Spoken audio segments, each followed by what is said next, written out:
But here's a fun fact.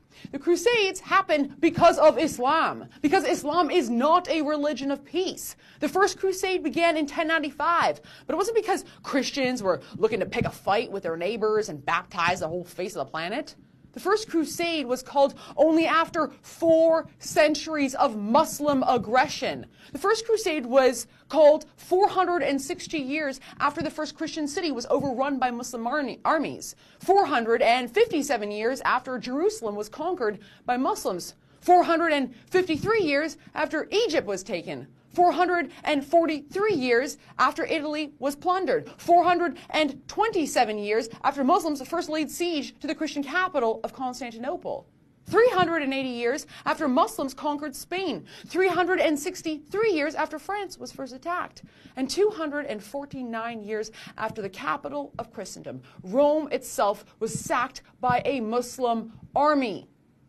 The First Crusade only came after centuries of church burnings, murder, enslavement, and forced conversions of Christians, all at the hands of Islam.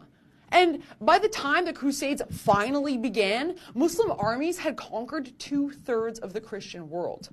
Look, if you want to keep living in your fantasy land where all religions are equal or where Islam is the victim, go ahead. But just so you know, history is repeating itself. Our nations are being invaded by millions of Muslim men of fighting age. This is a holy war, one that Islam started, indeed, one that Islam views as never having stopped in the first place. Islam is not a religion of peace. Its text, its prophet, and an enormous percentage of its adherents are hell-bent on breaking the cross, though they never will. There are 109 verses in the Quran that call Muslims to war with non-believers for the sake of Islamic rule. Some are quite graphic, with commands to chop off the heads and fingers and kill infidels. Their holy book also says that Muslims who do not join the fight are, quote, hypocrites, and are warned that Allah will send those people to hell if they don't join the slaughter.